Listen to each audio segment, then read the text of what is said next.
Hello everyone, welcome back to the CSFL Kick Off Show podcast here today. Unfortunately, there's no guest joining me today, so you've just got myself monologuing. We do have a couple of really interesting episodes lined up that we're working on in the background, looking at the playoff picture for both conferences, looking at player stats, individual awards, if there's any records that could possibly be broken this season in team stats as well. And whilst we're sort of working on that in the background, trying to find availability of everyone to join up, we're still working through that, but just to let you know, in the next couple of weeks we've got some really interesting shows lined up and coming out to you. But as I said, it's just myself today, so we're just going to keep this quite a light, quick episode. I'm just really going to just talk about who I think the top 3 signings of the off-season have been. Now we are just over the halfway mark of the season or so. Just giving my thoughts as to why that may be, and trying to break that down. Feel free to join on the Discord channel and just say whether you agree or disagree with me. But let's dive straight in. Let's have a little look at who I think the top 3 are and why, really. So I'm going to start in reverse order. I'm going to go with the third best signing of the off season, in my opinion, and we are going to head over to the Baltimore Ravens and their roster here. And, one of the things that the Ravens have had difficulties with in the past couple of seasons is that they've had a good quarterback, good defense, good running backs, but they've never really had the receiving core that's really elite enough to kind of take them from probably being from a good playoff team to a contender. And I feel the signing of Wes Welker over the off-season, really, on a pretty great deal at $5 million or so a season for next 3 or 4 seasons if he doesn't retire, it's turned to be a bit of a good signing for them.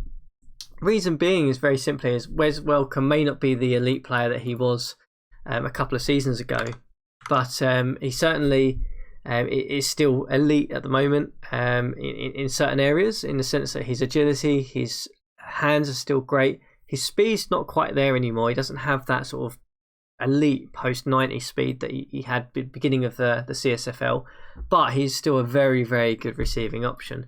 And we can see here from the stats this year that he's doing pretty well for the Ravens. I mean, his averages per reception are up. His yards are looking like he's probably going to be close to his career best in terms of total number of yards in a season. His touchdowns are already above that. Obviously, his drop catches are probably going to be slightly above normal, but that might be slightly due to the change in version of the game. But his first down percentage is pretty much near whereabouts he has been for most of his career. And I feel that that signing of Wes Welker has really proven to be very effective for the Baltimore Ravens.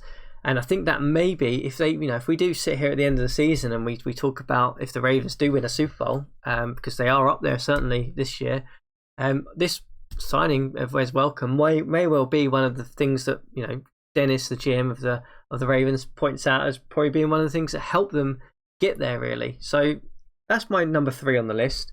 We're going to head over to number 2 on the list. And it's an interesting one because number 2 has an impact on number 1, in my opinion. So number 2 on my list, I do have Alex Smith. Some people are probably sitting there and going, well, that's a no-brainer. Surely he's probably number 1. Well, I have him at number 2. The reason being is that I'm not sure how much of this signing is due to the ability of Alex Smith versus the ability of the GM in Jed of the Colts and these offensive schemes that he's brought over from college that are very, very effective. I don't quite know that, really, from looking at this. And it's very hard to tell until probably the next quarterback comes in after Alex Smith with Jed, and then we'll get more of an understanding whether it actually is Alex Smith being a really good player or Jed's scheme being really effective. I fully expect it to be a combination of both, but just difficult to tell. But when you actually look at the raw stats, it's no surprise that Alex Smith is in with the MVP shout this year. Rightfully so. His yards, his touchdowns, he's all up, and probably going to be up. He's near career best or bettering that in terms of touchdowns. His interceptions to touchdown ratio is very, very good at the moment.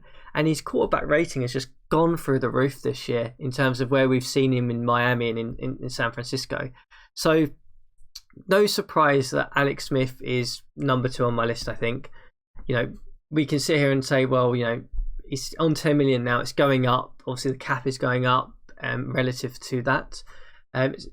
For his salary, I mean, if you told me my quarterback who I've signed to 10 million could put up some of these passing stats, I'd be absolutely delighted with that. So I'm number 2 on my list quite comfortably. I don't think he's number 1 because the guy that I've got at number 1, and we'll talk about him in a minute, is another person who I think's just got the edge on him. Just when we look at a couple of different factors.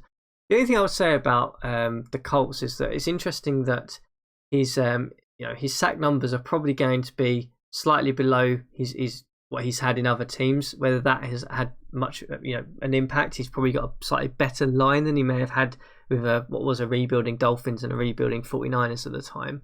So yeah, Alex Smith number 2 for me, no brainer.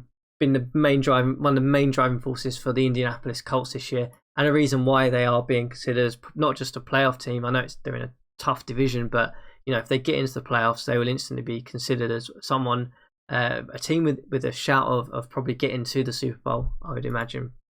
So that leaves us to end this show, this short show, with who I think the number 1 signing of the offseason has been. And I know it's been discussed on the forum a little bit, but for me, this one is just knocked out of the park, no brainer. Peyton Manning, a 38-year-old quarterback. Yes, okay, he's probably not going to be around for many more years, but he's still arguably easily one of the top 10 quarterbacks in the league. I'd probably argue he's one of the top 5 still at this stage. His accuracy, intelligence, arm, all very, very good still. He's got good endurance stats. His personality rating is obviously really effective for a quarterback. And, well, I mean, we were talking about the Raiders last year, probably winning, 1 or 2 games.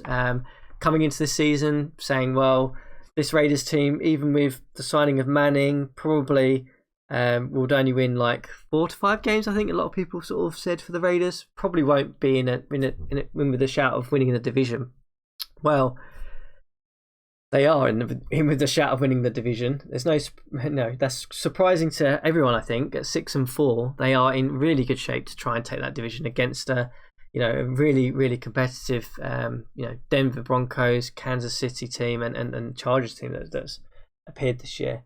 And for me, biggest driving force for that has been that they've actually got a really, really, really good quarterback. Regardless of whether it's for 1 year, if Manning retires in the offseason, 2, 3, he's still very, very effective. I mean, you can look at some of his stats and say, yeah, okay, his completion percentage is down. He's probably not going to be anywhere near the 4,700 yards that he had for Indianapolis in the first season of the CSFL. But when you look at some of the other raw numbers, you can really just see how effective he still is as a quarterback. And even with the Raiders, who, until the Jackson signing, only really had one wide receiver option that you'd consider a good option. 22 touchdowns, well above what he was last year. Interceptions are massively down. Only 2 interceptions on the season, which is just incredible, to be honest. Just shows how much work that the Raiders GM, J-Ron, has put into that team and really finding effective players for that line to kind of allow Manning to show his capability, really. His touchdown percentages is massively up in comparison to every other season, which is great. You can take that against the percentage completion, and that's a very effective stat. Obviously, his sacks are slightly up. Not slightly up. Slightly up on last season. Probably going to be one of his highest sack numbers, but it's the Raiders. They've still not got that great a line, but they have improved it enough to allow Manning to actually have some capability in there. But still work to be done there. And his rating is back up to near enough what his QB rating was in 2010. So that says a lot in itself. And for me, I think that is one of the main factors. The reason why I had him above Smith is a couple of things. I mean, the Colts had Manning last year, let him go to bring Smith in. But for me, the deciding factor was, his interception rating is so much lower than Smith's. For very similar touchdown percentages. Bearing in mind this is the Raiders team that has a lot less talent than the Colts team on offense in particular. But you're paying Smith $10 million and you're paying Manning $6 million. And for me, that's what judges it over. When I'm looking at effective free agency signings, it's cost per dollar. And cost per dollar, Manning is ahead of Smith in my opinion. And that is why I have him as the number one free agent signing for this season so far.